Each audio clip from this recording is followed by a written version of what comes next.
Hello students, आज का हमारा टॉपिक है class 10th exercise 9.1 question number 6 शुरू करते हैं। स्टेटमेंट है a 1.5 meter tall boy is standing at same distance from a 30 meter tall building.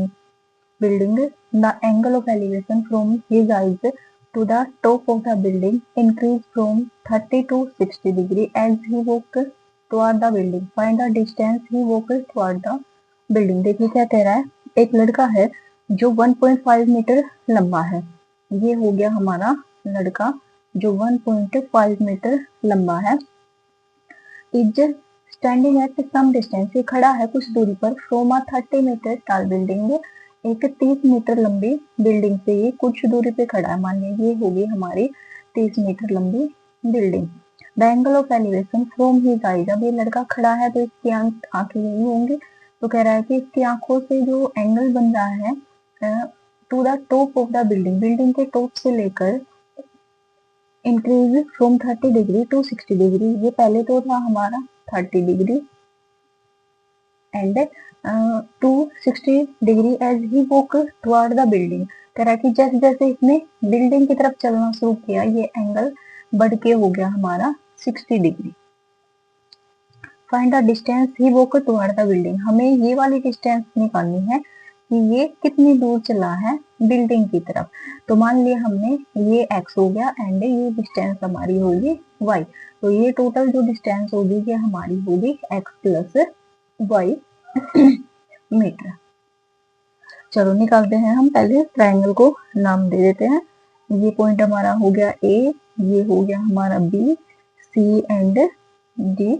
देखिए अब सबसे पहले हम ये वाली डिस्टेंस निकाल लेते हैं।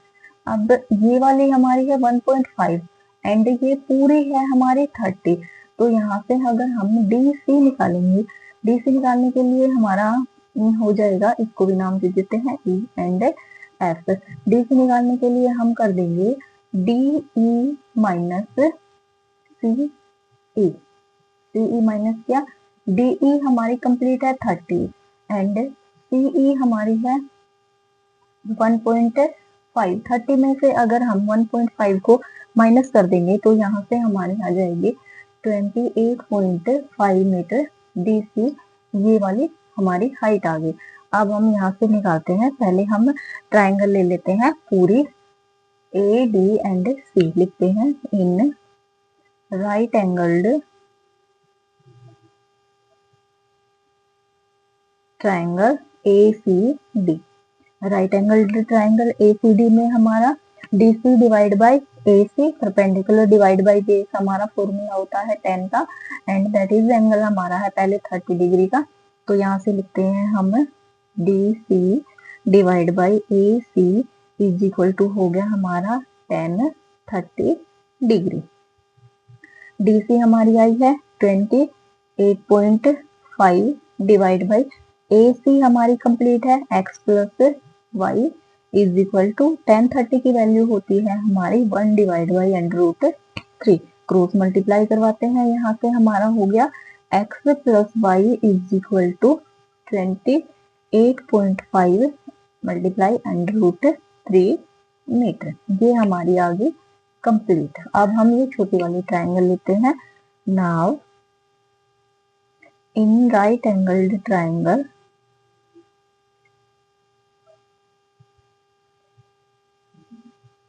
छोटी वाली ट्रायंगल हमारी कौन सी है, DBC। DBC में हमारा हो गया DC divide by BC, DC divide by BC।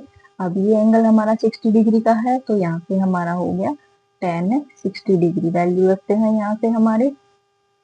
अब देखिए DC हमारी आई थी कितनी 28.5 एंड BC हमारी है y, तो रख देते हैं y इज इक्वल टू 10 60 की वैल्यू होती है √3 is equal to, cross multiply करवा लेते हैं, यहाँ से हमारे y की वैल्यू आ जाएगी, y इक्वल्स हो जाएगा हमारा 28.5 डिवाइड बाई √3। अब हम इसका रेशनलाइजेशन करवाते हैं। जब भी आंसर ये नीचे वाले टर्म रूट में आए तो हमें रेशनलाइजेशन करवाना होता है, तो करवाते हैं 28.5 डिवाइड बाई √3। हम न्यूमिनेटर एंड डेनोमिनेटर के साथ नीचे वाली टर्म जो थी सेम की मल्टीप्लाई करवाएंगे। तो यहाँ से हमारा होता है 28.5√3 डिवाइड बाय 3।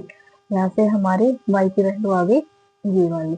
अब देखिए हमें निकालना था x, a b हमें निकालना था कि वो जो लड़का है उसने बिल्डिंग की तरफ कितनी वॉक की है, वो कितना चला है। अब ये टोटल डिस्टेंस हमारी है x प्लस वाई, और हमें x और y दोनों की अलग अलग निकालेंगे। y की तो हमें मिल ही गई है ये वाली।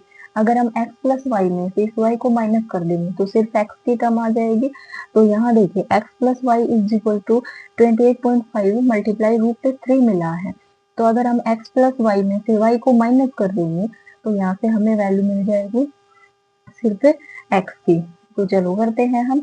यहाँ से हमारा हो गया x plus y minus y, value रखते हैं पहले। x प्लस वाई की हमारी है 28.5√3 और y की वैल्यू आई है हमारी 28.5√3 डिवाइड बाय 3। अब जो हमारा कॉमन निकलता है वो हम कॉमन निकाल लेंगे एंड बाकी की बची हुई टर्म को हम प्लस माइनस कर देंगे। देखिए यहाँ से हम करते हैं 28.5 और 28.5 एंड रूट दोनों में कॉमन निकल के आ रहा है। तो यहाँ से निकालते हैं हम 28.5√3। जब हमने कॉमन निकाला ये पूरी टर्म बाहर निकल गई, यहाँ पे रहता है 1 माइनस ये भी बाहर निकल गया तो यहाँ भी 1 रहता है divide by 3 is equal to. अब हम इनका लेते हैं एलसीएम 28.5√3 अंदर हमारा हो गया 3 minus 1 divide by 3 is equal to 28.5√3 multiply minus करेंगे 2 डिवाइड बाय यहाँ से हो गया हमारा 3। अब देखिए हम मल्टीप्लाई करवाते हैं 28 की इसके साथ 28.5 की 2 के साथ मल्टीप्लाई करवाएंगे। रूट वाली टर्म की रूट के साथ मल्टीप्लाई होती है और जो हमारी सिंपल टर्म होती है उसके सिंपल के साथ होते हैं। तो यहाँ से 5 टू जा हो गया 10 पॉइंट, 8 टू जा 16 और 1 17, 2 टू जा 4 और 1 5√3 और डिवाइड बाय हो गया 3। कट कर देते हैं 19 3 जा 57, पॉइंट के बाद जीरो की कोई वैल्यू नहीं होती। तो यहाँ से हमारी x की वैल्यू आती है 19√3 मीटर। तो यहाँ से A से लेकर B तक उस लड़के ने 19√3 मीटर डिस्टेंस कवर की है। Thank you students. कोई डाउट हो तो प्लीज कमेंट करें और चैनल को लाइक शेयर और सब्सक्राइब करें।